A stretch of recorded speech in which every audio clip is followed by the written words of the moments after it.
Stella walked down to the local chemist under the pretense of needing to treat rats in the kitchen. The man behind the counter didn't ask questions. She purchased a sachet of white powder, a known poison that was fatal in small doses. She wrapped it in an old handkerchief and tucked it inside her blouse, close to her heart, as if hiding a deadly secret where no one could find it. Madame Stella, a woman feared more than loved. Though retired from her decades-long nursing career, Stella still carried the air of authority, her voice sharp like a syringe and her eyes constantly scanning for faults. She had long considered herself a woman of high standards and good judgment, especially when it came to family matters, and it was this judgment that fueled her growing contempt for her daughter-in-law, Amara. Amara had married Stella's only son, Daniel, just 2 years prior. Their union, though quiet and sincere, had never been accepted by Stella. She had expected Daniel to marry a woman molded in her own image, strict, church-committed, traditionally trained, and fiercely obedient. But Amara was different. Educated, mild-mannered, and ambitious, Amara worked remotely as a project coordinator for an international health NGO. She balanced home life with career goals, and though respectful, she did not bend under Stella's oppressive expectations. Madame Stella saw this as rebellion. To her, Amara's gentle refusals and calm logic were masks for arrogance. She believed Amara was gradually stealing Daniel away, corrupting him with her modern ideals of equality and mutual respect in marriage.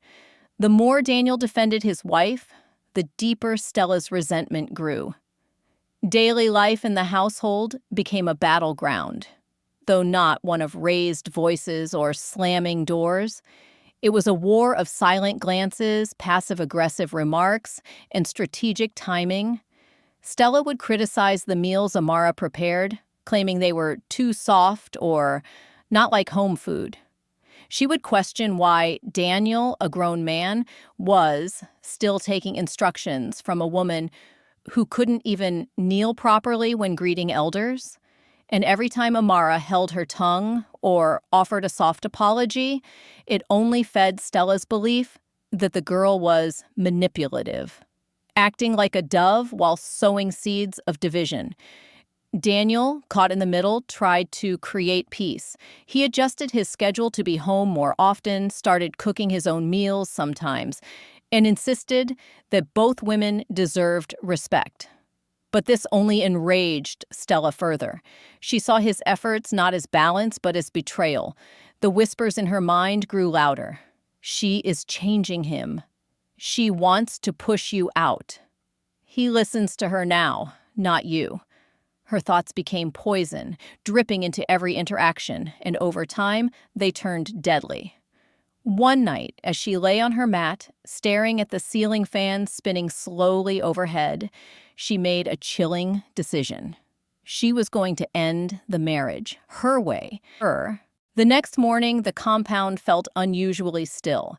Cocks crowed in the distance, water splashed from the neighbor's tap as children fetched buckets, and the scent of fried akara floated through the air. But inside Stella's home, something had shifted.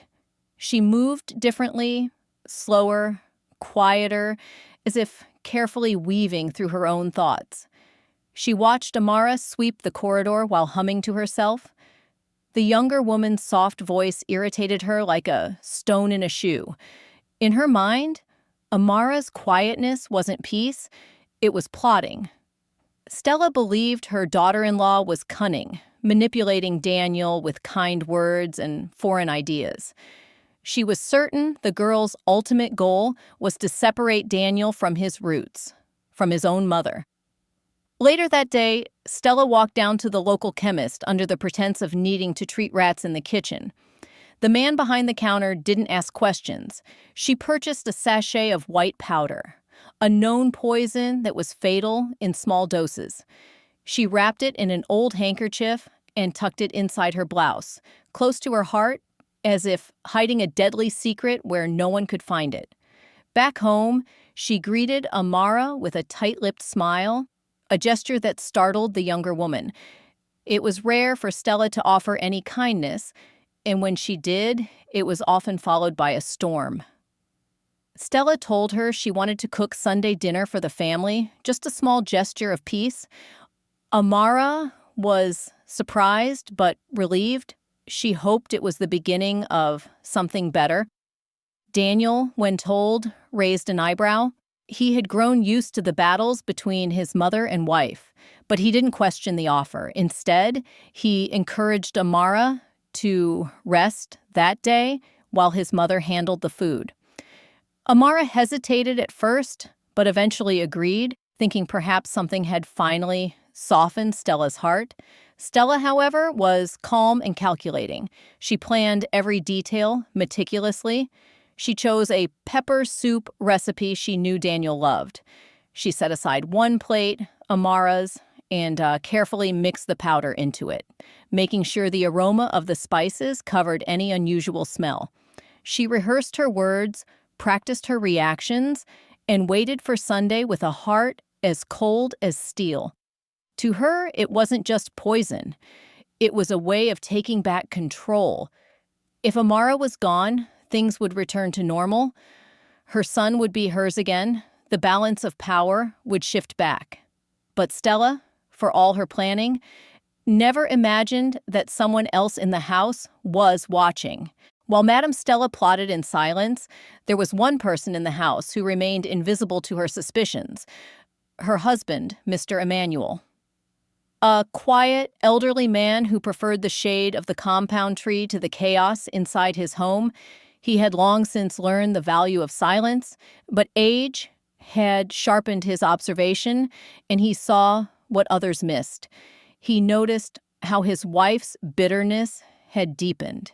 He saw how her glances lingered on Amara too long, how her voice took on a false sweetness, how she suddenly offered to cook after years of avoiding the kitchen.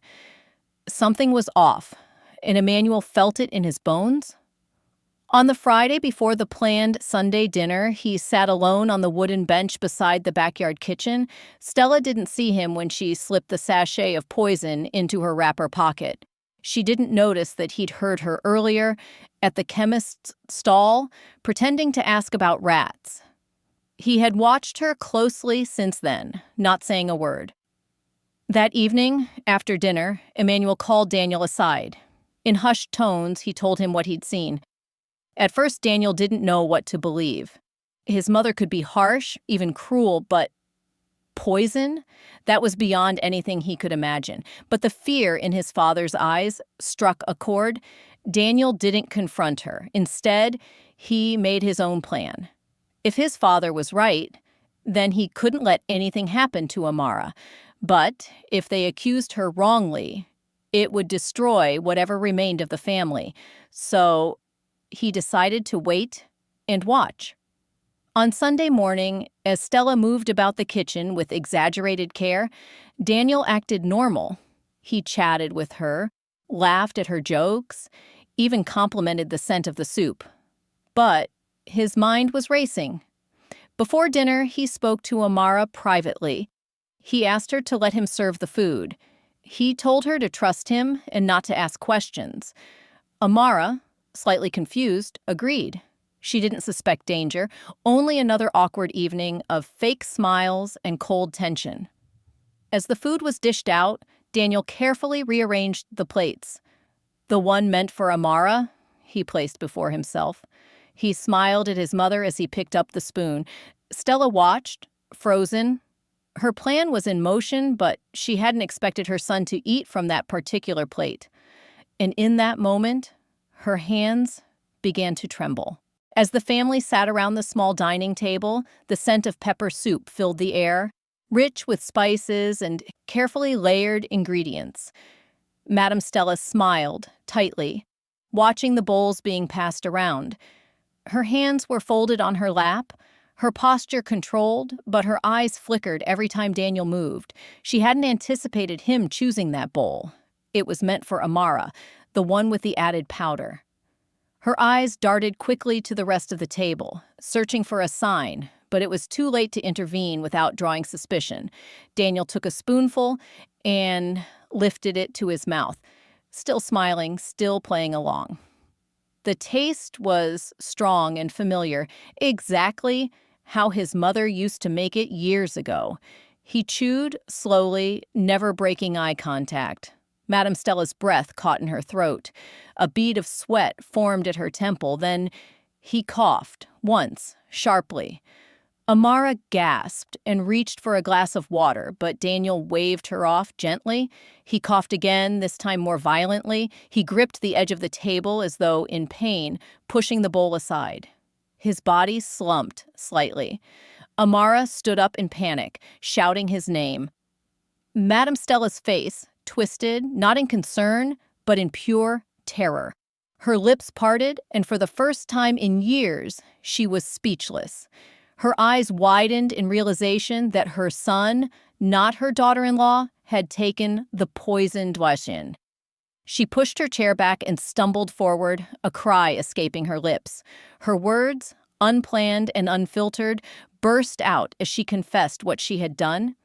In a flurry of tears and trembling limbs, she admitted the poison had been meant for Amara, that it had all been a plan to protect Daniel from what she believed was a manipulative wife. Amara was frozen in place. The weight of the truth was heavier than the heat of the room. The woman who lived under the same roof, who smiled at her in the morning and criticized her meals at night, had been plotting her death. The betrayal stung more than any insult Stella had ever thrown. Daniel, still coughing, sat upright. His body wasn't reacting to poison. It was reacting to the weight of everything he had confirmed. And then he spoke, not with words of anger, but of disappointment. His eyes no longer held warmth. Madame Stella collapsed onto the floor, her cries echoing in the small flat. The truth was out, and nothing in that household would ever be the same again. The air in the small dining room had become thick with silence. Madame Stella's confession had pierced through the home like a blade. She knelt on the floor, her face wet with tears, her voice trembling as she begged for forgiveness. Her mind, which once held tightly to pride and certainty, now spiraled into fear. Her son had not only heard her confession, he had walked her into it. Daniel sat still, his eyes fixed on the floor. Amara stood behind him, her arms crossed tightly against her chest, not in anger, but to hold herself together. It was Daniel who finally broke the silence, not with a shout, but with a slow, deliberate truth. He revealed that he had known for days. After his father warned him about Stella's suspicious errand to the chemist, Daniel had begun watching. The way she hovered in the kitchen, the sudden kindness, the eagerness to cook, it all fit too well. He didn't want to believe it, but the pieces added up. That was when he had made the switch. Before dinner, while Stella was out of sight, Daniel had replaced the poisoned food with a clean portion, keeping the original bowl in a separate container. What he ate had no poison. What he wanted was a confession, and he got it. Stella gasped. She had been played by her own son. The very control she fought so hard to maintain had slipped through her fingers like water. Her world, already tilting, now spun wildly. She felt small, defeated, and exposed. Amara, still silent, looked at her husband with a mixture of gratitude and disbelief. He had protected her, not with confrontation or rage, but with patience and strategy. She wanted to collapse from the emotional weight of it all, but she stayed strong. It was what the moment demanded. Daniel stood up and asked his mother to leave. It was the first time in his life he spoke to her not as her son, but as a man defending his home. Emmanuel appeared from the corridor, having heard the entire exchange. He didn't say a word. He simply helped his wife to her feet and guided her toward the door. Stella looked back once, hoping for some flicker of pity. But there was none. She walked out into the night, no longer the mistress of her home, but a woman who had crossed a line that love could not excuse. Inside, Daniel and Amara stood in silence. The storm had passed, but the damage remained. The days that followed were wrapped in silence. The usual rhythm of the house, morning greetings, shared breakfasts, evening chats, had been replaced by a cautious quiet. Madame Stella was gone, her presence like a shadow that lingered even in her absence. Though the rooms were calmer, there was no peace in the air, only wounds, fresh and raw. Amara went about her duties with quiet efficiency. She cooked, cleaned, logged into her remote work, and cared for Daniel. But the light in her eyes had dimmed. The betrayal still clung to her spirit like the scent of smoke after a fire. She had never imagined that death could sit so close, in the same kitchen, at the same table, pretending to smile. Daniel was no better. Though he had shielded Amara from the poison, he could not shield her from the pain. His mother, the woman who had raised him, who once nursed him back from malaria and paid his school fees with her last salary, had plotted murder. His conscience was torn. His love for Amara was intact, stronger than ever, but the loss of what he believed his mother to be haunted him. He spent long hours alone in the small parlor, staring at the blank television screen, his mind swimming in regrets. Emmanuel, his father, had since moved to his brother's house nearby. He too had been shaken. He called occasionally to check on them, but his voice was always heavy, as though weighed down by shame and helplessness. Neither Daniel nor Amara spoke much about what had happened. The confession had been loud, the emotions volcanic, but the aftermath was hollow. They were two people trying to pick up the pieces of a home torn apart from within. Even as they slept side by side, their thoughts were distant, wandering through the maze of what-ifs. One morning, Amara found herself staring at the small calendar on the wall. Her wedding anniversary was a week away. She remembered the excitement of planning the day, the simple registry ceremony, the laughter, the promises. She wondered what Stella had been thinking even then. Had she ever accepted her? Had the seed of resentment already been planted? Daniel noticed the calendar too. Without words, they both understood. They couldn't move forward without addressing the past. That evening, Daniel sat down with Amara and told her he had one more step to take.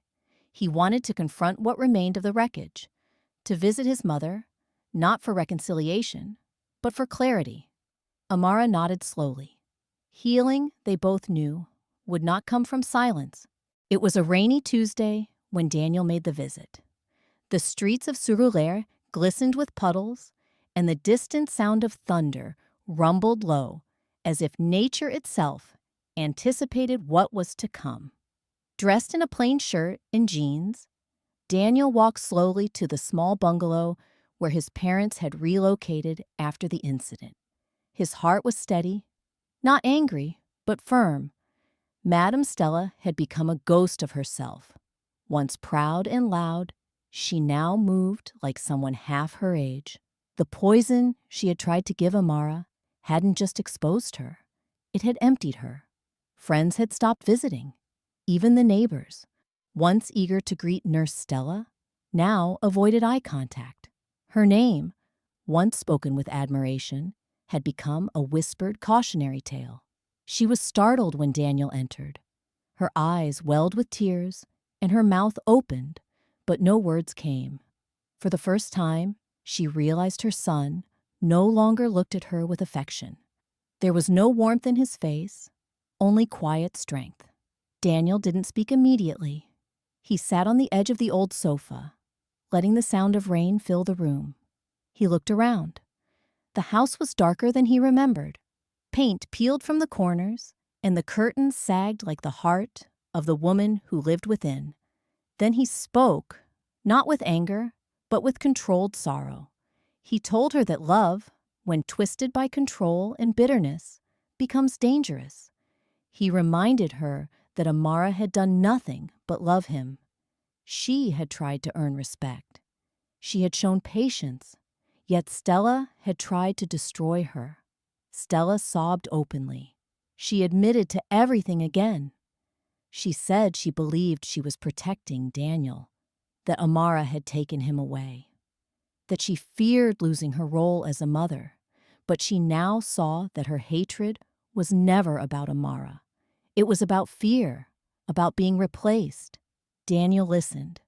When she asked for forgiveness, he said nothing. Forgiveness wasn't a word. It was a process. And though he didn't promise a return to the past, he told her that healing could only begin when truth was faced. He urged her to seek help, not from the church gossip group, but real, professional help. Therapy, counseling, something. He stood up, ready to leave. Stella reached out, but he didn't hold her hand. Not yet. He walked out into the rain, letting it soak him. Behind him, his mother remained seated, her tears mixing with the sound of falling water. Redemption, if it came, would be earned. Weeks passed. The memory of that Sunday dinner still hovered like a silent shadow in Daniel and Amara's home. Yet slowly, through time and intention, something began to shift. The house no longer felt like a battlefield. The silence softened into peace. The tension, once as thick as harmattan dust, began to lift. Amara had resumed laughing again, not loudly, but with a genuine lightness that had been missing for months. She had taken up gardening in the small compound, tending to potted plants she placed by the entrance. Daniel, inspired by her resilience, had thrown himself fully into his tech startup. For the first time in a long while, their home began to feel like a sanctuary again. But across town, Madame Stella was walking her own quiet path. After Daniel's visit, she had done something no one expected. She reached out to a community-based therapist that Emmanuel suggested. Once proud and closed off, she began attending weekly sessions. The first few meetings were difficult. She cried more than she spoke. But through the process, she began confronting the roots of her behavior, her loneliness, her insecurity, her misguided fears. The therapist helped her unravel the deep guilt she carried. Her hatred hadn't stemmed from logic, but from abandonment anxiety, an unspoken belief that once a son married, his mother ceased to matter. That fear had metastasized into rage, and she had nearly committed the unthinkable because of it. Over time, Stella began to write letters. She wrote one to Daniel, one to Amara, one to Emmanuel. Each letter carried apologies, but more importantly, self-awareness. She admitted not only to what she had done, but why she had done it, and how she was trying to change. When Amara received her letter, she wept. It didn't erase the pain, but it brought clarity. She shared it with Daniel, and together, they made a decision, not out of obligation, but hope. On the day of their third wedding anniversary, they visited Madame Stella, not with celebration, but reconciliation. It wasn't easy. Hugs didn't come quickly. Smiles were tight and cautious. But there was something stronger present that day: honesty. For the first time, Stella spoke with humility, not superiority. And for the first time, Amara listened without fear. They began again, not as enemies forced into peace, but as people learning to understand each other. Forgiveness didn't erase the past, but it gave them the power to shape the future. And in a small flat in Surulere, a broken family quietly began to heal.